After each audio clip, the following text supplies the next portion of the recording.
Hi, this is Shannon from WDWPrepSchool.com, and today I wanted to share some mask tips for Disney World trips to help you learn from our mistakes. Let's go.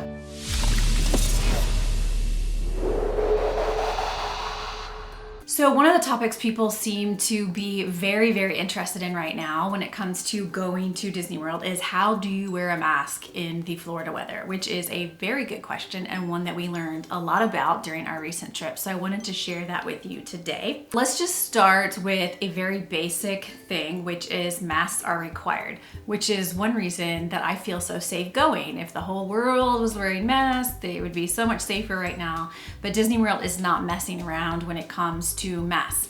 And so they are required almost everywhere. I'll talk about the exceptions to that in just a second, but it is something that you need to just make sure you know. I would also want to reiterate that gator masks, which are the sort of scarf-like kind that usually don't have ear loops, are banned. Disney has always said that ear loops are required, but they later clarified that they will not allow gator masks. And I saw cast members approaching people wearing gator masks to tell them that they are not allowed. There may be loose enforcement in other areas, but officially gator masks aren't allowed. You need to have ones that have ear loops on them and fit snugly on your face. Now, having said that, there are a few times when masks can be taken off. First of all, when actively eating or drinking. So that means when you are in restaurants or when you are just seated somewhere outside to have food or drink. You can't walk around and have it though. We chose not to walk around and eat or drink because it just felt a little bit iffy. And then Disney later clarified that they're not going to allow it. And there's signs everywhere now that show that you cannot walk around while eating or drinking. So just know that you can take it off to eat or drink if you are stationary, but walking around, you will need to keep it on. Another place that you can take it off if you're not eating or drinking is those relaxation stations. There are at least 2 or 3, I think, in each park, and those are spaces designated just for this. Some are inside, some are outside in the full sun, and some are in between where they are outside but covered. And those happen to be my preference and the areas that I'm going to be focused on using on my next trip. But those are areas where you don't have to have a food or drink, but you can take your masks off. Disney does recommend that you max out at 30 minutes in those places, but we did hang out for longer than that in some cases, but only because there were empty tables and nobody was just waiting on our spots. But in general, relaxation zones are okay if you're not eating or drinking, and you should plan on 30 minutes at the maximum if things are a little bit busy and lots of people are using the tables and chairs. Another place that masks are not required is at the pools. So if you are using a pool at your Disney World resort, then that is a time that you can take them off. Other than that, there is an expectation that you will have a mask on everywhere at Disney World. Now, let's talk about some tips for wearing them. First of all, practice at home.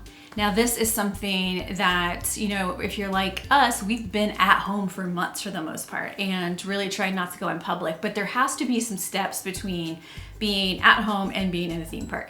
And one of the reasons is because you need to practice wearing your mask. And if you have people traveling with you, they need to be doing the same thing. I have talked to many people, and I have felt this myself, and we all felt kind of panicky when we first started wearing masks because it's very unusual at first. And so it's very helpful to practice at home. After a while, it just becomes normal and it kind of feels strange to not have one on in public, but you do need to kind of ramp up to it. So don't wait till you get to a theme park to start practicing. Just go ahead and do that at home so you can get used to the sensation. Maybe you're out in the heat just to get used to how that feels, and experiment with that a little bit before you go. The next tip is to try several styles. This is pure experimentation and it varies by person so much. I happen to like different things, so I'll show you. I have this thick one. It's actually with cooling fabric from DeSoto Sports, and it's very thick, like multiple layers of fabric, and I put a shop towel in between as a filter. Now, my choice is to wear this thick mask in indoor air-conditioned spaces, and that includes flying. And not only is this thick of a mask more comfortable inside, but I feel more comfortable having the extra layers of protection. And so that's what I use inside. Ultimately in the parks, however, it's a disposable mask, as you would have seen in our vlogs, that is the most comfortable. This is what I choose to wear all the time outside. And they're not all the same. My disposable masks are very easy to mold, and it doesn't fog up my glasses. It's very comfortable. The ear loops are easy. So these are my choice. There are lots of different options. I highly recommend just try some out and see what works for you. If you do get the masks from Disney that come in different sizes, be sure to size up because they run very small, it seems. And so you don't want to get stuck with something that's squeezing your face if you get the Disney one. So just size those up and see how those feel. The third tip for masks is to bring multiples with you into the park. So you don't want to just bring one because it might get wet, it might get sweaty. You need to bring several so that you have backups. I heard a story just today that a child was seen at Disney World throwing their mask in the water over a bridge. So, you know, in the event of a bridge thrower, you need to have an extra mask on hand. But there's lots of reasons to have extra masks. Just make sure that you take enough so that you can do that. Another tip is to make sure you store your masks safely. It is very helpful to have an empty bag of some sort, a Ziploc or something like that with you.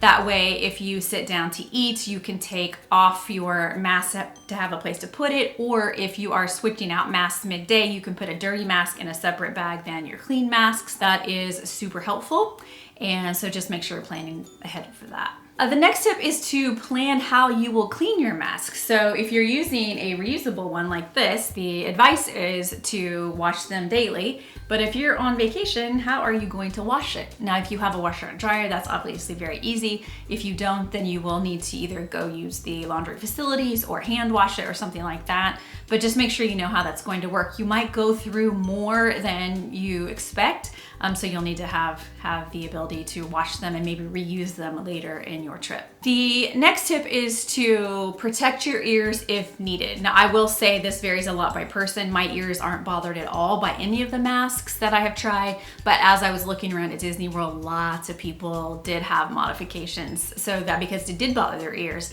One of the ways that you can do that is by getting an ear saver, and it's a strap that kind of goes along the back of your neck, and you put the loops on that. That way your ears are not being literally tied up by the loops, and it can stretch out around your head. Another way that you could do it is to modify mouse ears and headbands, and you can attach it to those instead. Just anything to get it off of your ear, but to still be secure. Etsy has lots of these options available if you'd like to search and buy some for your trip. Another tip is to consider a small fan. We did not use this kind of fan, but we saw lots of people doing it.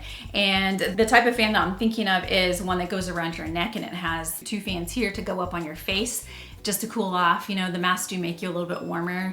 And although honestly not as uncomfortable as we thought, I don't want to use this kind of fan because I don't want to get my hair tangled up, but I do have a handheld one that I can use in case.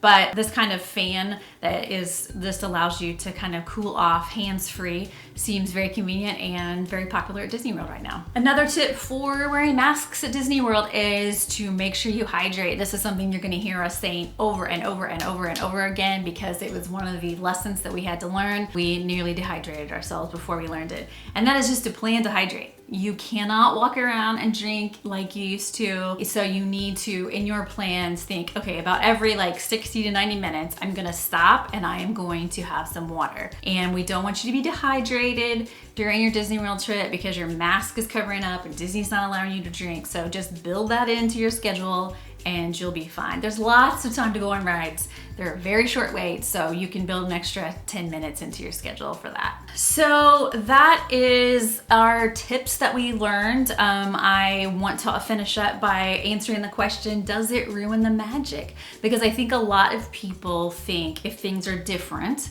that it's not going to be good. And I will answer that question by telling you it absolutely does not ruin the magic. It just becomes normal. I wish everyone could have this sort of immersive experience in how to be safe right now, given the time that we're in, because you just get used to it. You just do. It's kind of strange to not be wearing one after doing it. The cast members are wearing masks, but they put sticks in front of their face to have smiles, so they're having fun with it.